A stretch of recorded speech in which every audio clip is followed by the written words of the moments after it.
Minecraft has been available for the Xbox Series X and PS5 since launch date, but this was done by simply porting the last-gen versions, which means that you might as well have been playing on a phone for all the performance you'd actually get for them. This is something that changed when Mojang made this announcement alongside the Tricky Trials release, and then they went a step further with this week's hotfix because they said they were launching the first preview for a native version of Minecraft for Sony PlayStation 5, and that they need our help to test it. This is huge news for anyone playing Minecraft on a console because it means you'll actually be able to get the power out of the hardware that you're playing the game on, and interestingly enough, you can access these new previews in the game right now. They work quite differently on PlayStation 5, you have to access them on the in-game menu like this, but funnily this even shows that Minecraft genuinely doesn't know if you're playing on a PS4 or PS5, but yeah, this same problem was fixed on Xbox Series X earlier this year, so I figured it might be handy to show off the improvements there, as those are exactly what are intended to come to the PS5 over the next few weeks. And so, as someone who's played so many hours of Minecraft Xbox 360 Edition, and so many hours of Minecraft Xbox One, and even my fair share of Minecraft Xbox One Bedrock, let's see what's going on with Minecraft Xbox Series X. Oh, it does make a fun noise like the Xbox One did.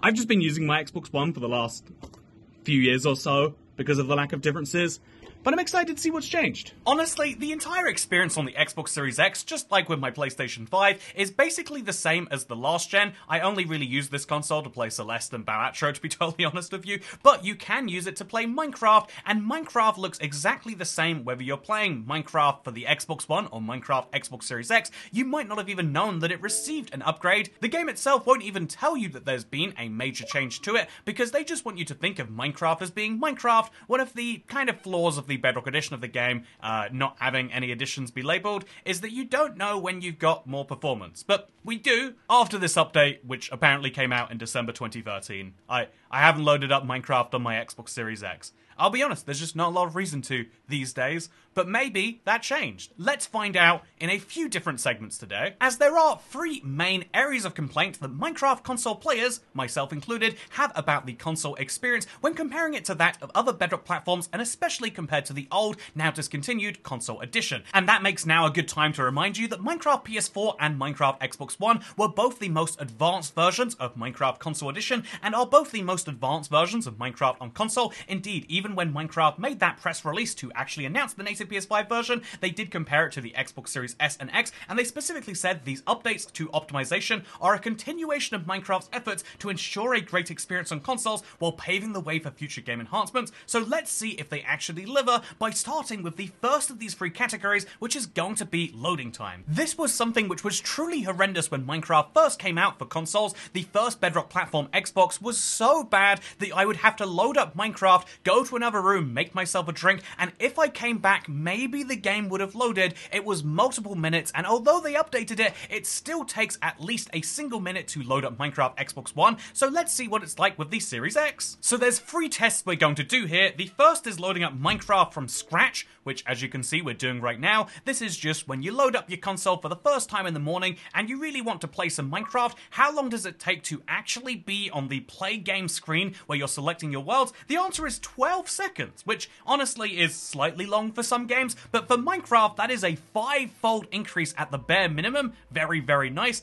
The second test is going to be loading up Minecraft from another game. This is something that it really struggled at in a way that I don't think consoles should be able to. So let's say that I've got Balatro open because I've been enjoying this game a lot. Let's say that I'm in the midst of a really good run, and then I decide I want to switch to Minecraft. How long will it take? Oh, I am in the middle of a really good run, it looks like. Look, I've got the... I won't say what this card here looks like, but I'll say I've got this lovely Balatro run going, and then I decide I've got the best Minecraft idea. How long does it take to load that game up? Let's find out. So, as you can see, it's gonna be a little bit longer because it has to shut the... Oh, wait, no. The opposite is true. We have to update 191 million packs. Oh, sorry, it's actually 1.91 billion packs first. So we had to update 1.91 billion packs first, but it was actually 19 seconds. If it weren't for that weird pack updating, it would have been faster somehow, which is actually fairly impressive. It implies there's some form of caching going on. Taking advantage of the new series hardware, actually very nice. So now, the last test I want to do is going to be loading up a world. I have a 1.0, or it's about 1.1 realistically, gigabyte world, and I'm going to load that up and tell you how long it takes. Because obviously, loading into a brand new world shouldn't be that long if it doesn't have to take your data from the cloud, which mine is doing right now. But loading into a brand new world is... Why would I defend this process, actually? Okay, so I got trapped in a bit of a weird loop with Xbox server stuff there, but you can see right here that if you're loading up a fairly new world that you've made yourself, it shouldn't take more than 10 seconds. Shouldn't, apparently. That was actually weirdly long. That didn't feel a lot better than Minecraft Xbox, but the real question is, what happens when you get a big Minecraft world? I know a lot of console players are there because they've been playing console for the better part of 5 or 10 years, and so when you get a really big world, how long does this take to load up? Well, that's the question I want to know. The answer, as you can see, is oddly enough faster than the world that was 2.9 megabytes. How does that make any sense to anyone? Wait, I want to see if that was a fluke or not. That seemed insanely fast. It loaded up a gigabyte of content like it was nothing. It's taken longer to leave the world than it took to join it somehow.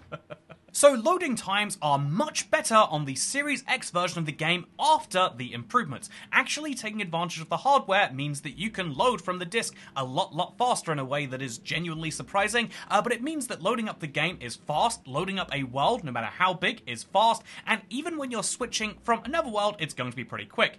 To be fair, I would say that saving is probably included in loading, and so I would have to say it's a real mess to actually access your network saves, but I feel like for most people that's not the biggest of problems. Leaving a world is not a big of a problem as joining one, but do keep in mind that saving times seem to be horrendously slow, and there also is still that weird issue where Minecraft thinks it needs to update 1.9 billion packs, and sometimes that might slow you down, but we're talking about seconds for once and not minutes, which is a huge improvement by my book. So the second category that I think people would love to compare Minecraft Xbox One to Xbox Series X on is going to be actual in-game performance, and this is one that my Xbox One struggled with. I turned down the render distance to minimum, and even then it couldn't load in my cow farm of all of its cows. It would just slow down the game far too much until I was looking the other way, and yeah, right here you can see that obviously it can load in 200 cows with no issues, but let's go for a bit more of an objective comparison than how many cows can you load in before versus now. There are 3 objective ways that you can measure the performance of any game, but particularly Minecraft. One of these is resolution, the second is frame rate, and the third is render distance. Every game uses those 3 variables, but they'll probably not tell you about that last one, but Minecraft will share all 3 of these things with us, and so Xbox One Edition and Xbox One Bedrock Minecraft both run at 1080p 60 FPS, although in the latter case it kind of struggles keeping up there, whereas the Series X runs at 4K and then also 60 FPS with much fewer issues, and so I would say this is the true 4K replacement to the Xbox One Edition, but the third variable is the one which is much more interesting, and that is going to be the render distance. And so the way to measure this, in my opinion, is I took my Let's Play world, which has an older copy on my Xbox One and a slightly older copy on my Xbox One Bedrock, and I decided to load up the exact same spot, 187 and then 1036,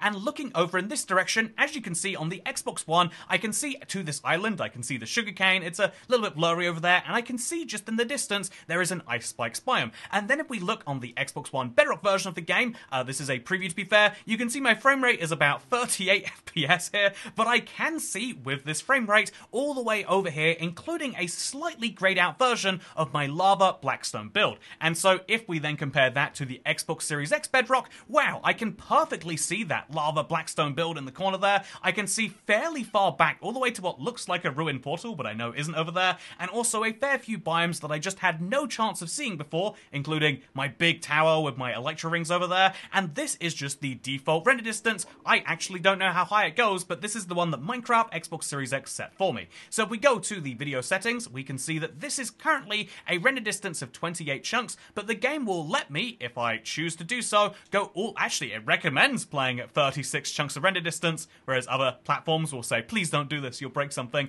I can therefore see all the way to those Elytra rings, I can see all the way past that, and honestly, I get a much better view of the world in general, right? This is a huge upgrade to Minecraft's performance. This is not just better than Xbox Bedrock, which is honestly not that hard to beat, this is substantially better than that of Xbox One Edition by almost a factor of 2. This is almost twice as good a render distance, which in effect means it's more like 4 because it's a cubic distance. This is a huge benefit, and it's something you need to keep in mind. If you want to see a lot of your world, okay, I'm going to fly into the air here to see how much we can see from up here.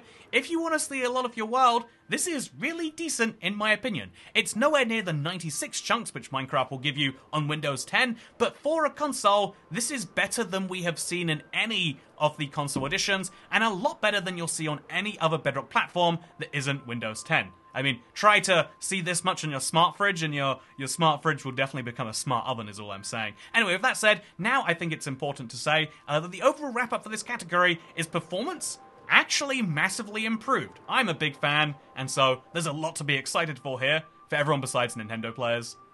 There's not a lot to be excited for in render distance. Maybe one day they'll give you the option for 4 chunks and the game might run smoothly. But anyway, enough ragging on the Switch. Sorry, Switch Edition, you didn't deserve that. I'll cut that from the video. But what we'll now move on to is the feel of the game, which is a little bit more subjective, but there are a few very crucial components here, and honestly, I'm fairly impressed with this area too, because let me show you a couple of things that I noticed just in my first few minutes of playing. One of these is the fact that something we've been asking for forever has finally come to Minecraft, and that is in the video settings, a GUI scale. So Minecraft by default had 0 and 1, but 0 is so giant for a console. This feels like it's designed to be played on a phone. Even -1 feels like these are basically phone buttons. You can set the menu to be GUI scale -3, which looks a lot more like the smaller scales you would have used on the Xbox One edition. The hotbar is raised, which is very lovely, and it's also fairly small, meaning that most of the screen, if you've got a 60-inch OLED in your living room maybe, most of that screen will be taken up by Minecraft, the game you're actually trying to play, and not the HUD and your days played and the ragdoll on the bottom left there, or top left there. It is very, very cool to me that they actually made the HUD size work a lot smaller. It's a bit of a bummer that it doesn't work for your status effects, and, you know, let's say, as someone who goes through a lot of mining fatigue in my world, I noticed those status effects. Although on the opposite level of proficiency in Minecraft, we also have beacons, which are going to give you that exact same, you know, kind of spam on your screen, but it's not that drastically bad, I guess. And so, yeah, I'm a big fan of them actually finally doing this, appreciating that Minecraft console players, you know, people playing on a console, might not always be right next to their screen and might not want to have giant buttons that surround it anyway. Like, you know, again, it makes sense in a phone where you're using touch controls, but everywhere else, the giant Minecraft UI just isn't really appropriate in my opinion. I'm glad that they actually addressed that. Something else that you might be glad they addressed is obviously we've got all the controller settings you would love to have. They're all here from the previous edition. Nothing too special here, although Code Builder is an interesting option. Something else all Minecraft Bedrock players have is the chat message duration. You almost immediately want to turn this down to 3 seconds if you're playing in single player, because there are all sorts of weird messages that Minecraft just assumes you want to hear about, and just having them go down to 3 seconds, big improvement. So, yeah, that is one of the key things, is they've actually taken one of the many, you know, kind of suggestions we've had and put it into the game, making it feel a bit better, but the other comes down to the just fact that this feels somewhat more like a game that was actually made for consoles. The initial, when Minecraft Xbox came to Bedrock, there was a lot of, like, sluggishness with the controls. There was a lot of, like, floatiness that just wasn't truly addressed. It felt like it was aimed at Android controllers more than using the actual 4J console system, and that is something which has been worked out long time since then, and that combined with the loading times, combined with the performance, combined with the small little tweaks here and there, make it feel like this is a version of Minecraft that you can actually play on a controller. To be fair, I think a lot of people might feel the same way about playing the Legacy 4J mod for the Java edition, but crucially, this is on a Series X, this will be on a PlayStation 5, and you will be able to feel like you're not playing that weird, janky version of Minecraft Mobile ported over to the console, which is something that is huge to me.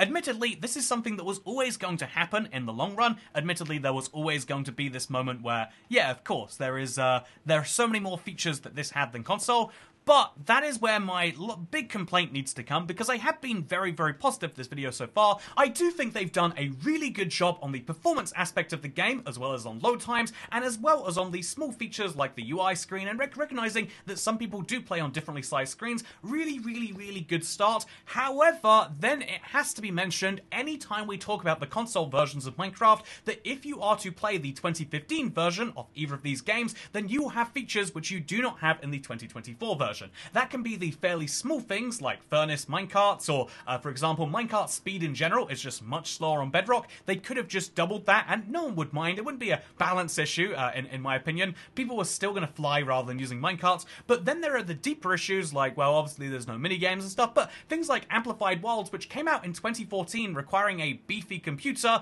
You should hope that an Xbox Series X or a PS5 are a beefy enough computer to run that setting.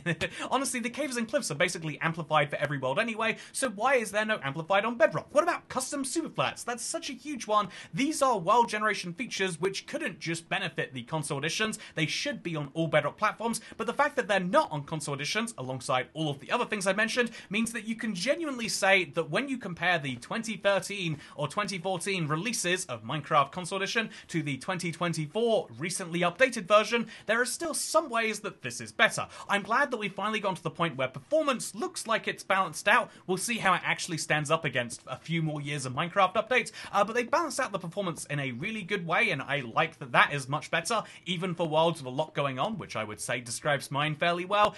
This is a really, really good and positive change, but at the same time, I think it's important that we reiterate the call that they should be, again, if you want to implement the console people into the Bedrock world, it's still important to implement those features, which many of us are waiting for. And while I'm here trying to raise these concerns, I think I should also reference that a lot of PS5 and Xbox Series X players would have bought their respective consoles if they were trying to play Minecraft, expecting that they would be able to run some version of RTX or maybe a deferred rendering style thing like you're seeing right now, but some form of beautiful graphics should be possible on these platforms. They were literally marketed that way, and I think this should also be high priority. And obviously, I know RTX requires certain cards and blah, blah, blah, blah, blah. You can't do that, but I think making sure that people can play these games in a beautiful way is a great one. And also, the other thing is that, yeah, the console edition still do have this inherent disadvantage that they can't download add-ons from outside the store. I know that that's not going to be Microsoft's priority to fix,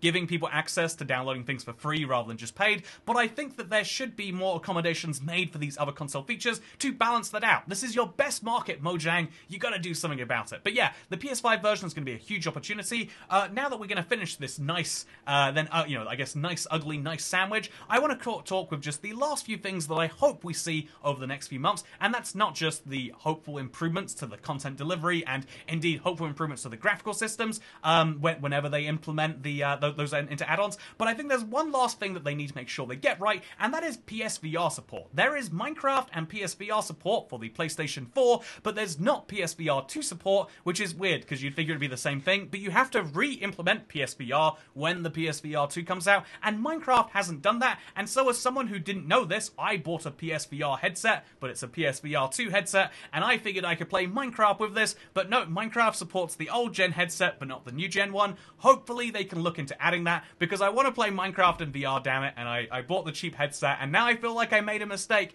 that should be, hopefully, fairly easy to fix, and hopefully that's one of the big things we see. The moment they add that, I'm going to have a lot of fun, but yeah, because I just want to be in the Minecraft world, you know? I played a lot of Minecraft, 6,263 days, most of that being on console, and I think that it would be cool to be in my world. Don't we all, right? Don't we all feel like a part of what we're building in Minecraft is the things that we want to imagine in the real world? Like, I was even picturing today, like, my ideal vision of where I would live, because some people like living in rural areas, some people like living in cities. I would love to have a city nearby, but I'd love to live in, like, a tall tower floating above it, and I immediately was thinking this while I was just out and about, and I was like, wait, I can't do that in the real world. I can't have a floating elevator to a giant apartment in the sky, but I could do that in Minecraft pretty easily if I wanted to, and the fact that I have these thoughts, and the fact that all of us have these thoughts together is one of the cool things that Minecraft enables, creatively speaking. And speaking of creativity, I hope you enjoyed this video, and I hope that if you're from Microsoft or Mojang, that you consider adding some of these things, and if you're anyone else, I hope you consider subscribing to learn more about what's going on with Minecraft Bedrock more broadly. Thank you for watching, and I'll see you next time. It's a very hot day in the UK. My attic just collects all this heat, so I hope you didn't notice the sweat. But yeah, I'll see you next time. Bye.